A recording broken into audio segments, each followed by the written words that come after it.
نحمده ونستعينه ونستغفره ونعوذ بالله من شرور أنفسنا ومن سيئات أعمالنا.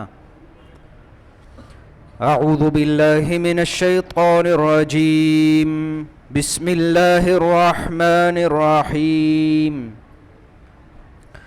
إذا السماء انشقت وأذنت لربها وحقت وإذا الأرض مدت وألقت ما فيها وتخلت وأذنت لربها وحقت.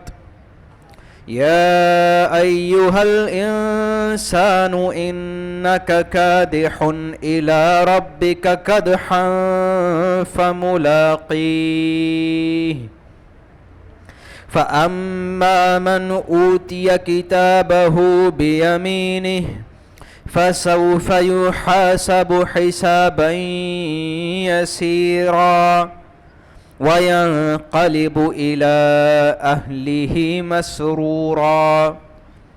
وأما من أوتي كتابه وراء ظهره فسوف يدعو ثبورا ويصلى سعيرا إنه كان في أهله مسرورا إنه ظن أن لن يحور بلى إن ربه كان به بصيرا.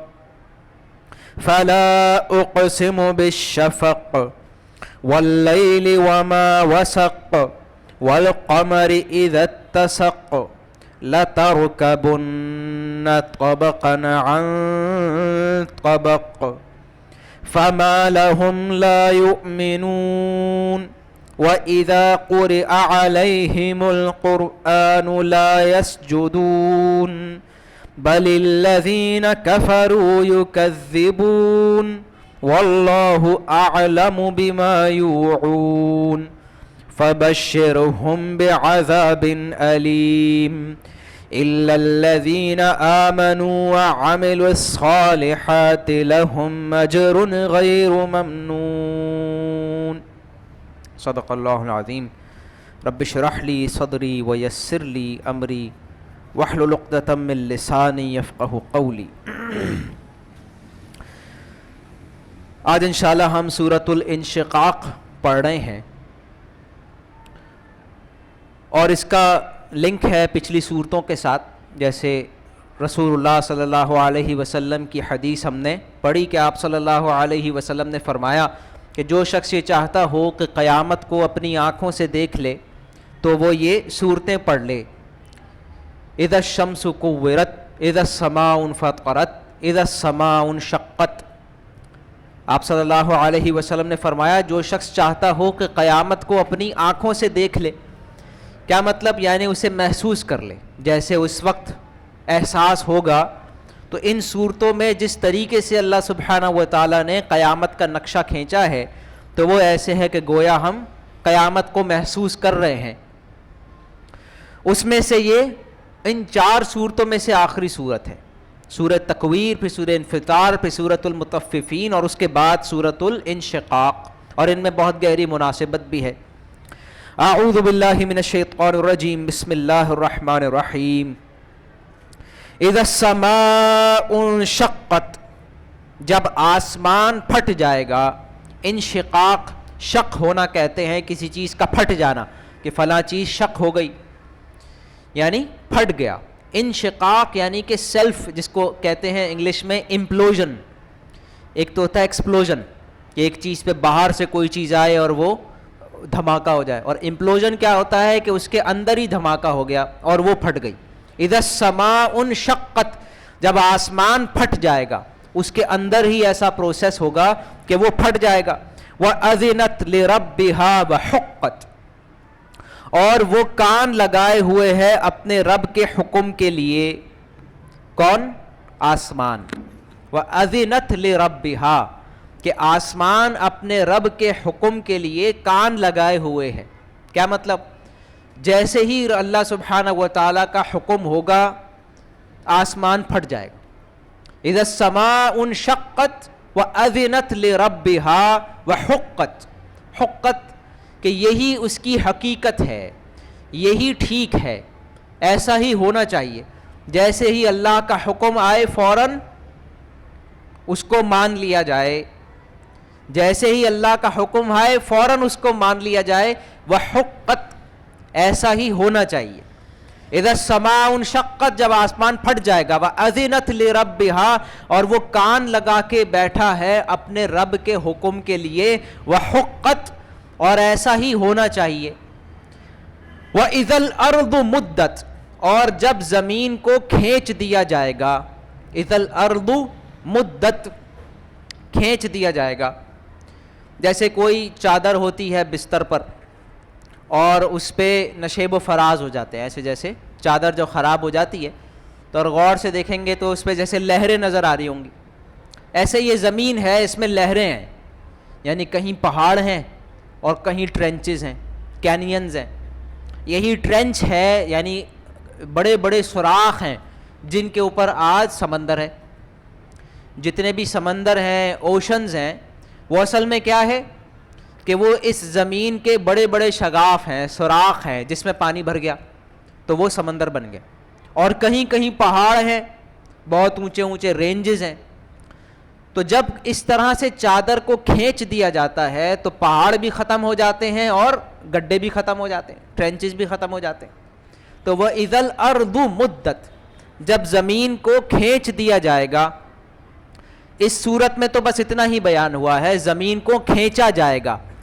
دوسری جگہوں پر اللہ سبحانہ و تعالیٰ نے مزید وضاحت فرمائی ہے کہ تم اس میں دیکھو گے لا عوج فیہا ولا امتا، کہ نہ اس میں کوئی عوج ہے، کوئی ٹیڑھ ہے، کوئی کجی ہے، اور نہ کوئی کھائی ہے. زمین ایسی ہو جائے گی بالکل سیدھی، بالکل فلیٹ، کھینچ دینے سے، استری کر دینے سے جیسے کپڑا سیدھا ہو جاتا ہے. تو ایک تو یہ معنی ہے جو بالکل واضح ہے. اور اس میں ہماری جو آج کی انڈرسٹینڈنگ ہے ہماری دنیا کے بارے میں، ہماری ارتھ کے بارے میں، وہ یہ ہے کہ یہ گول ہے اور اس کے اندر کیا ہے، اس کے اندر لکوڈ میگما ہے، لاوا ہے.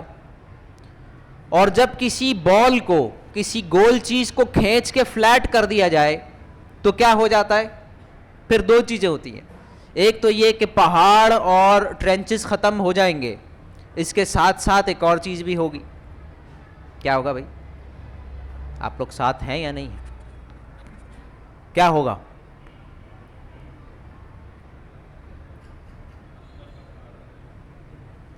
ہاں، جو کچھ اس کے اندر ہے وہ باہر آ جائے. جیسے ایک بال ہے، اس کے اندر کوئی لکوڈ ہے، اس کو آپ دبا کے کھینچ کے فلیٹ کر دیں گے تو جو اس کے اندر لکوڈ ہوگا وہ اس کے باہر آ جائے گا.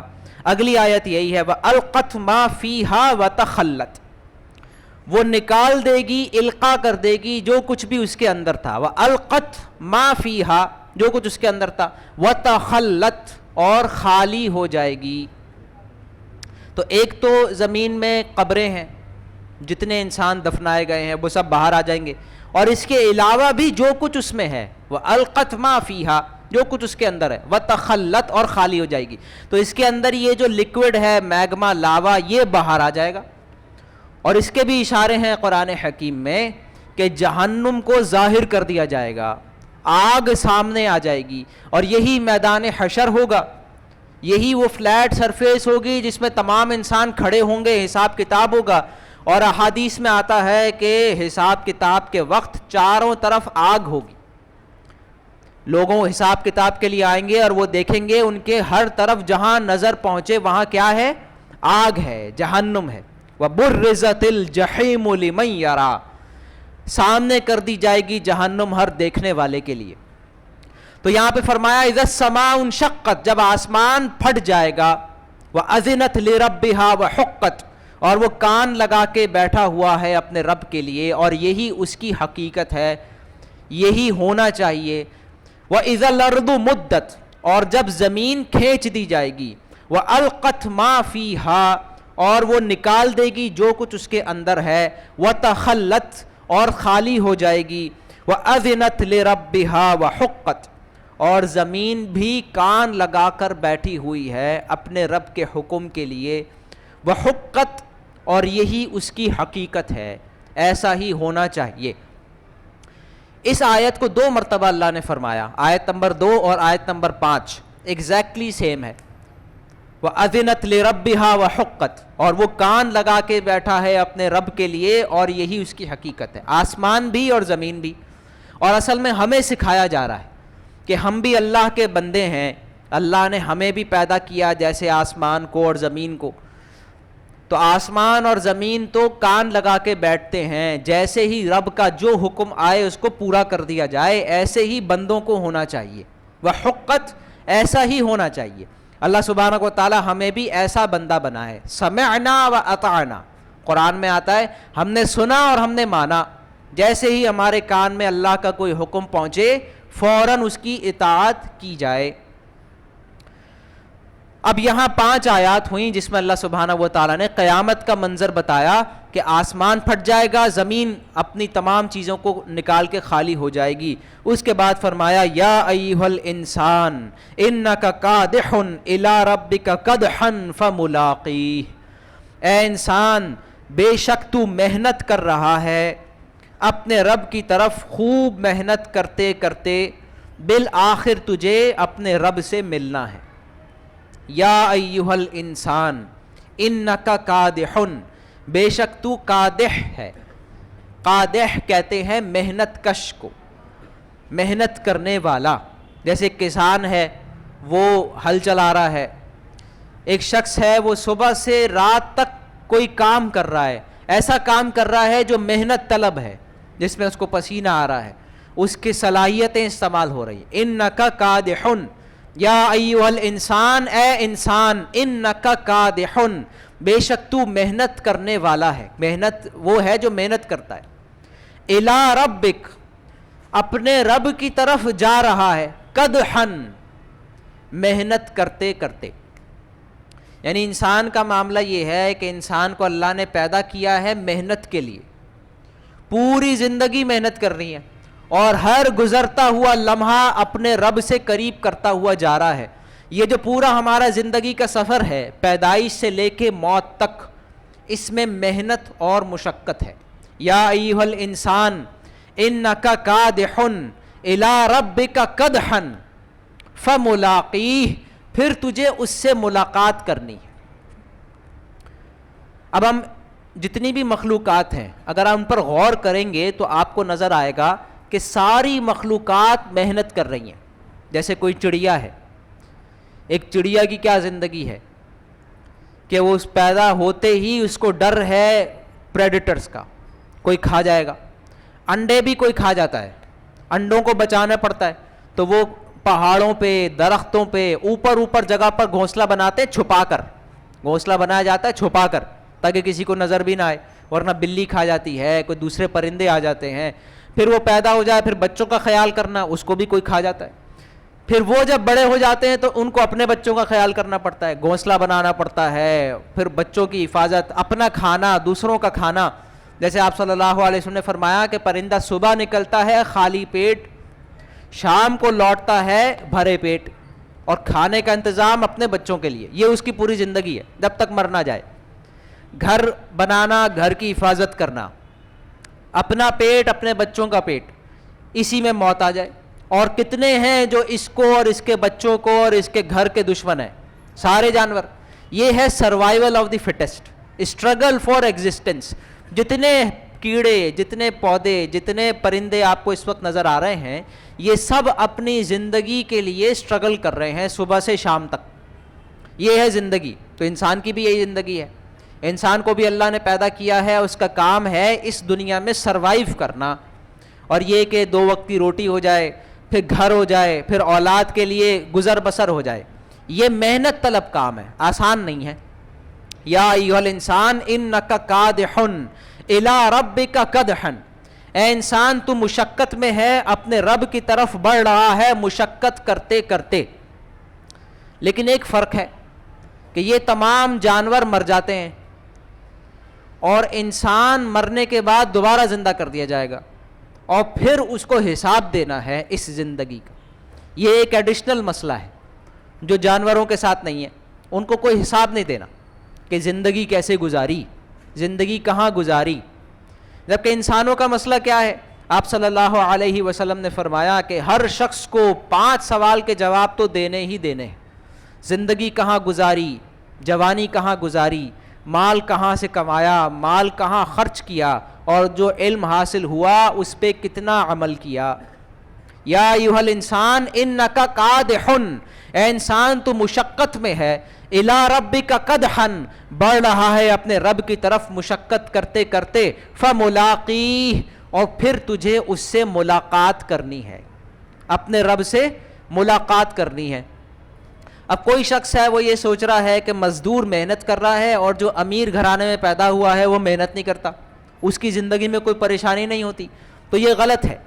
ہر انسان کی زندگی میں پریشانیاں ہیں، مزدور کے پریشانیاں مختلف ہیں، امیر کی پریشانیاں مختلف ہیں۔ اس کے راتوں کو نیند نہیں آتی، اس کا ذہنی ٹینشن ہوتا ہے، اس کو مختلف قسم کی پریشانیاں ہوتی۔ اس دنیا میں ایسا کوئی شخص نہیں جس کی زندگیوں میں پریشانیاں نہ ہوں۔ یہ اور بات ہے کہ اس کو گلیمرائز کر کے دکھایا جائے، اور یہ بھی کیپٹلزم کا کام ہے کہ وہ ہم لوگوں کو، عام لوگوں کو، جو سیلیبریٹیز ہیں، جو پیسے والے لوگ ہیں، چند 1% دنیا کے ہیں، ان کی زندگیوں کو خوشنما کر کے دکھایا جاتا ہے کہ یہ کتنے مزے کر رہے ہیں، حالانکہ ان کی زندگیوں میں مختلف مسائل ہوتے ہیں، اور اتنے بڑے بڑے مسئلے ہوتے ہیں کہ ہمیں پتہ چلے تو ہم پریشان ہو جائیں۔ ان کی اپنی اولاد سے مسئلہ ہوتا ہے، اس کے بعد حکومتوں سے مسئلہ ہوتا ہے، دوسرے جو ان جیسے لوگ ہیں ان سے مسئلہ ہوتا ہے۔ یہی لوگ ہیں جو اغوا ہوتے ہیں، انہی کے پیچھے لوگ پڑے ہوئے ہوتے ہیں کہ ان کے پاس مال ہے، انہی کے پیچھے ڈاکو اور اغوا کرنے والے اور یہ سارے بھی انہی کے پیچھے پڑے ہوتے ہیں۔ پھر بزنس چلانا، اور اللہ سبحانہ و تعالیٰ نے انسان کے اندر یہ بھاگ دوڑ رکھی ہے، مال کی دوڑ، جو فرمایا الہاکم التکاثر حتی زرتم المقابر، کہ تمہیں کثرت حاصل کرنے نے غافل ایسا کیا جب تک قبروں میں پہنچ گئے۔ تو انسان کے پاس جتنا بھی مال ہو اس کو یہ ہوس پریشان رکھتی ہے۔ یا ایھا الانسان انک کادح الی ربک قدحا فملاقی، تمہیں اپنے رب سے ملنا ہے، پھر کیا ہوگا؟ فاما من اوتی کتابہ بیمینہ، جسے دیا گیا اس کا نامہ اعمال اس کے سیدھے ہاتھ میں، فسوف یحاسب حسابا یسیرا، تو اس کا لیا جائے گا بہت آسان حساب، اس کا لیا جائے گا آسان حساب۔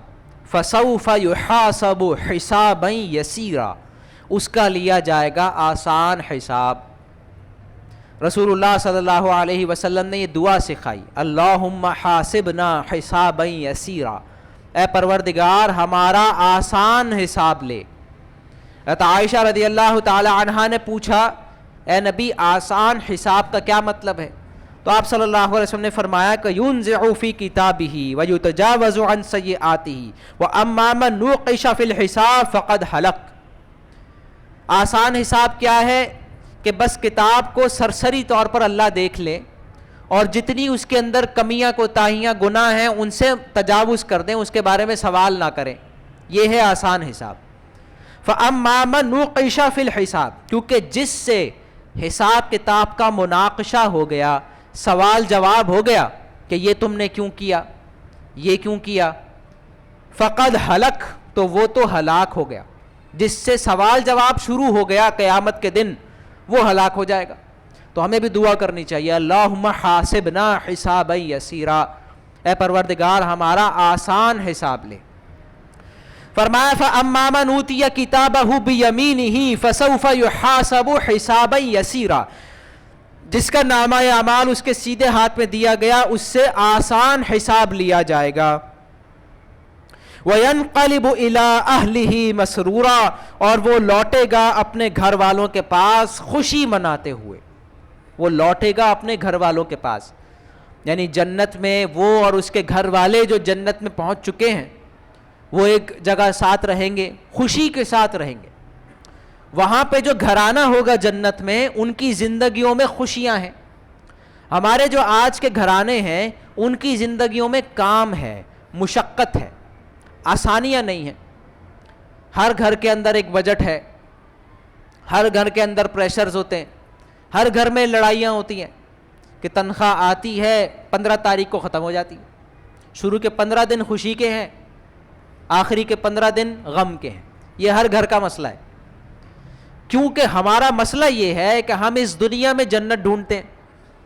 ہم چاہتے ہیں یہ بھی مل جائے، یہ بھی مل جائے، اس میں بھی مزہ آ جائے، اس میں بھی مزہ آ جائے، اور ایسا ہوتا نہیں ہے. اس لیے ہم فرسٹریٹ ہوتے ہیں، کیونکہ ہمیں خوشیاں منانے کے لیے دنیا میں نہیں پیدا کیا، ہمیں پیدا کیا گیا ہے کام کرنے کے لیے. یا ایھا الانسان انک کادح الی ربک کدحا فملاقی. لہٰذا جو جنت میں پہنچ جائے گا، فرمایا وینقلب الی اہلہ مسرورا، وہ لوٹے گا اپنے گھر والوں کے پاس مسرور، سرور کے ساتھ، خوشی کے ساتھ زندگی گزاریں گے. وہ کیا کہتے ہیں؟ Happily ever after. ایسے ہی نا، ہر اسٹوری کے بعد پھر وہ ہمیشہ ہمیشہ خوش رہے. مرنے کے بعد، مرنے کے بعد ہی یہ ہوتا ہے، ورنہ ہمیشہ کی تو خوشی نہیں ہوتی.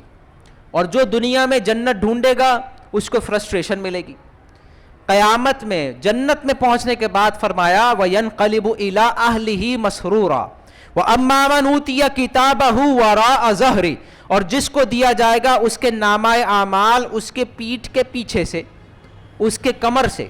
کیوں؟ کیونکہ وہ اپنا الٹا ہاتھ پیچھے کر لے گا. جب لوگوں کے نامہ اعمال ان کو دیے جا رہے ہوں گے، کسی کو سیدھے ہاتھ میں، کسی کو الٹے ہاتھ میں، یہیں سے پتہ چل جائے گا کون پاس ہے کون فیل ہے. تو یہ لوگ اپنا الٹا ہاتھ اپنی کمر کے پیچھے کر لیں گے، تو فرشتے ان کی کمر کے پیچھے سے ان کے الٹے ہاتھ میں ان کے نامہ اعمال دے دیں گے. وَأَمَّا مَنْ أُوتِيَ كِتَابَهُ وَرَاءَ ظَهْرِهِ، جن کو دیا جائے گا ان کا نامہ اعمال ان کے پیٹھ کے پیچھے، فَسَوْفَ يَدْعُو ثُبُورًا، تو وہ پکارے گا اپنی موت کو. میدان حشر میں سب کھڑے جائے. لَتَرْكَبُنَّ طَبَقًا عَنْ طَبَقٍ، یقیناً تم سوار ہوگے ایک حال کو دوسرے حال کے بعد. لَتَرْكَبُنَّ طَبَقًا عَنْ طَبَقٍ، یہ پوری انسانیت کو بتایا جا رہا ہے کہ تم پہنچو گے سٹیپ بائی سٹیپ. لَتَرْكَبُنَّ طَبَقًا عَنْ طَبَقٍ، ترکبن کا مطلب ہے چڑھنا، کسی چیز پر چڑھنا. تم چڑھو گے اسٹیپ بائی اسٹیپ. اب اس میں دو چیزوں کو کمپیئر کیا گیا ہے، ایک سورج اور ایک چاند. سورج نکلتا ہے ایک ساتھ، پورا سورج نکلتا ہے، لیکن جب چاند نکلتا ہے تو ٹکڑوں میں نکلتا ہے. پہلی تاریخ کا چاند بہت پتلا ہوتا ہے، پھر دوسری تاریخ میں تھوڑا بڑا ہوتا ہے، پھر تیسری، پھر چوتھی، پھر پانچویں. تو 14ویں تاریخ کو جا کر چاند پورا ہو جاتا ہے. تو سورج کو ایک دن لگا اور چاند کو 14 دن لگے، اسٹیپ بائی اسٹیپ. تو اس میں اللہ سبحانہ و تعالیٰ نے شفق کی قسم فرمائی کہ سورج ہے وہ غروب ہوگا، شفق نظر آئے گا، پھر وہ بھی ختم ہو جائے گا، پھر رات چھا جائے گی، صرف چاند کی روشنی رہ جائے گی، لیکن وہ بھی تھوڑی سی ہوگی. آہستہ آہستہ وہ چاند پورا ہو جائے گا. لَتَرْكَبُنَّ طَبَقًا عَنْ طَبَقٍ، کہ تم بھی ایسے ہی چڑھو گے جیسے چاند چڑھتا ہے، اسٹیپ بائی اسٹیپ. اس میں مفسرین نے جو رائے فرمائی ہے وہ یہ کہ رسول اللہ صلی اللہ علیہ وسلم کی مثال ہے سورج کی. آپ صلی اللہ علیہ وسلم کی پیدائش ہوئی، جیسے ہی اللہ سبحانہ و تعالیٰ نے قرآن نازل کرنا شروع کیا تو چند ہی سال میں، 20 سال کے اندر اندر دین غالب ہو گیا، برائی چلی گئی. وَقُلْ جَاءَ الْحَقُّ وَزَهَقَ الْبَاطِلُ، حق آ گیا باطل چلا گیا، گمراہیاں ختم ہو گئیں، شرابیں ختم ہو گئیں، سود ختم ہو گیا، زنا ختم ہو گیا، ظلم ختم ہو گیا، چوروں کے ہاتھ کٹنا شروع ہو گئے، ظالم ختم ہو گئے، سب جو ہے وہ اللہ کے بندے بن گئے، نمازوں مسجدیں بھر گئیں، اور جو ہے ہر جگہ تلاوت کی آواز آنا شروع ہو گئی. صرف 20 سال کے اندر یہ تبدیلی آئی ہے، صرف 20 سال کے اندر. لیکن اس کے بعد رسول اللہ صلی اللہ علیہ وسلم کا انتقال ہو جائے گا، انتقال ہو گیا. اس کے بعد دوبارہ اندھیری رات آ جائے گی. جو روشنی رسول اللہ لے کر آئے تھے چند سال میں وہ چلی جائے گی آپ صلی اللہ علیہ وسلم کے بعد. لیکن اس کے بعد آہستہ آہستہ انسانیت دوبارہ اس جگہ پر پہنچے گی. آپ صلی اللہ علیہ وسلم انتقال کر گئے جیسے سورج چلا گیا، لیکن کچھ روشنی پھر بھی باقی تھی. آپ صلی اللہ علیہ وسلم کی کچھ روشنی صحابہ کے اندر باقی تھی. خلافت راشدہ وہ ہے شفق، فلا اقسم بالشفق. خلافت راشدہ، ابو بکر صدیق، حضرت عمر، حضرت عثمان، حضرت علی رضی اللہ تعالیٰ عنہ، اس کے بعد بھی جب تک صحابہ رہے اس وقت تک رسول اللہ کی کچھ روشنی باقی رہی. لیکن اس کے بعد صحابہ کے بھی جانے کے بعد جب خیر القرون چلے گئے، اس کے بعد دنیا میں دوبارہ اندھیری رات، ہدایت دوبارہ کم ہو گئی، ختم ہو گئی، بس کچھ روشنی باقی تھی جیسے چاند کی روشنی ہوتی ہے، لیکن آہستہ آہستہ یہ روشنی بڑھے گی، بڑھتی چلی جائے گی، یہاں تک کہ چاند پورا ہو جائے گا، روشنی بڑھ جائے گی، بہت زیادہ بڑھ جائے گی۔ ایک حدیث میں آپ صلی اللہ علیہ وسلم نے اس کی طرف اشارہ فرمایا کہ نبوت تمہارے درمیان باقی رہے گی جب تک اللہ چاہے گا، اس کے بعد نبوت ختم ہو جائے گی اور خلافت منہاج النبوہ آ جائے گی، یعنی خلافت نبوت کی طرح، اس کے بعد وہ چلی جائے گی۔ پھر ملوکیت آئے گی، کاٹ کھانے والی ملوکیت، پھر ملوکت آئے گی، ظالم ملوکیت، اس کے بعد دوبارہ خلافت منہاج النبوہ۔ یہ دنیا ختم ہونے سے پہلے اس پوری دنیا میں دوبارہ دین غالب ہوگا، دوبارہ اسلام پھیلے گا، دوبارہ برائی ختم ہوگی، میسو اسکیل پر، بڑے اسکیل پر۔ اس کو فرمایا لیکن وہ ہوگا سٹیپ بائی سٹیپ، لَتَرْكَبُنَّ طَبَقًا عَنْ طَبَقٍ، جیسے چاند کی روشنی ہوتی ہے۔ اور اس میں جو انالوجی میں ہے سورج اور چاند کی مثال، کہ چاند اپنی روشنی کس سے لیتا ہے؟ سورج سے۔ تو یہ امت خلافت میں منہاج النبوہ قائم کرے گی، لیکن وہ روشنی لی ہوئی ہوگی سورج سے، رسول اللہ صلی اللہ علیہ وسلم کی تعلیمات سے۔ اللہ سبحانہ و تعالی ہمیں اس کے لیے محنت کرنے کی توفیق نصیب فرمائے۔ فَمَا لَهُمْ لَا يُؤْمِنُونَ، پھر انہیں کیا ہو گیا ہے کہ ایمان نہیں لاتے؟ کافروں کو کیا ہو گیا ہے کہ ایمان نہیں لاتے، اور مسلمانوں کو کیا ہو گیا ہے کہ ایمان کو پکا نہیں کرتے۔ فَمَا لَهُمْ لَا يُؤْمِنُونَ وَإِذَا قُرِئَ عَلَيْهِمُ الْقُرْآنُ لَا يَسْجُدُونَ، اور جب قرآن پڑھ کر ان کو سنایا جاتا ہے تو سجدہ نہیں کرتے۔ ان کو کیا ہو گیا کہ ایمان نہیں لاتے۔ وَإِذَا قُرِئَ عَلَيْهِمُ الْقُرْآنُ لَا يَسْجُدُونَ، اور جب قرآن پڑھ کر سنایا جاتا ہے تو سجدہ نہیں کرتے۔ یہ آیت سجدہ ہے۔ انشاءاللہ جب ہم 4 سنت کے لیے کھڑے ہوں گے تو آپ سب ایک سجدہ کر لیجئے گا۔ اس طریقے سے 14 آیات ہیں پورے قرآن میں جو آیت سجدہ ہے، جب ان کو تلاوت کیا جائے عربک میں تو سجدہ کرنا ہوتا ہے۔ اور اس کے کچھ اصول علماء نے بتائے ہیں کہ ایک نشست میں جتنی مرتبہ بھی وہ آیت پڑھی جائے ایک ہی بار سجدہ کرنا ہوتا ہے۔ تو یہ ایک نشست ہے، اس میں ایک مرتبہ سجدہ کرنا ہوگا۔ پھر جب نماز میں پڑھا جائے گا اور نماز میں آیت سجدہ آئے گی تو ہم نماز ہی میں سجدہ کر لیں گے۔ فَمَا لَهُمْ لَا يُؤْمِنُونَ، تو انہیں کیا ہو گیا ہے کہ ایمان نہیں لاتے۔ وَإِذَا قُرِئَ عَلَيْهِمُ الْقُرْآنُ لَا يَسْجُدُونَ، اور جب ان پر قرآن کی تلاوت کی جاتی ہے تو سجدہ نہیں کرتے۔ بَلِ الَّذِينَ كَفَرُوا يُكَذِّبُونَ، بلکہ یہ کافر جھٹلا رہے ہیں۔ وَاللَّهُ أَعْلَمُ بِمَا يُوعُونَ، جبکہ اللہ خوب جانتا ہے کہ وہ کیا سینوں میں رکھے ہوئے ہیں۔ وَاللَّهُ أَعْلَمُ بِمَا يُوعُونَ، یوعون کوئی چیز جیسے پیالے کے اندر رکھی جاتی ہے، اس طریقے سے کافروں نے اپنے اندر کیا رکھا ہوا ہے کہ وہ پہچانتے ہیں حق کو، رسول اللہ صلی اللہ علیہ وسلم کو پہچانتے ہیں کہ یہ سچے ہیں، لیکن اوپر سے نہیں مان رہے۔ وَاللَّهُ أَعْلَمُ بِمَا يُوعُونَ، اللہ جانتا ہے کہ یہ کیا چھپاتے ہیں۔ فَبَشِّرْهُمْ بِعَذَابٍ أَلِيمٍ، اے نبی آپ انہیں خوشخبری دے دیں ایک دردناک عذاب کی۔ یہ تنزیہ ہے، خوشخبری دے دیں دردناک عذاب کی۔ إِلَّا الَّذِينَ آمَنُوا وَعَمِلُوا الصَّالِحَاتِ لَهُمْ أَجْرٌ غَيْرُ مَمْنُونٍ، سوائے ان لوگوں کے جو ایمان لائے اور جنہوں نے نیک عمل کیے، ان کے لیے ایسا اجر ہے جو کبھی ختم نہیں ہوگا۔ ابھی ہم جب 4 سنت کے لیے کھڑے ہوں گے تو پھر آپ آیت سجدہ کا سجدہ کر لیجئے گا۔ اللہ سبحانہ و تعالی سے دعا ہے کہ ہمیں سمجھ اور عمل کی توفیق نصیب فرمائے۔ بارک اللہ لی ولکم ولسائر المسلمین والمسلمات۔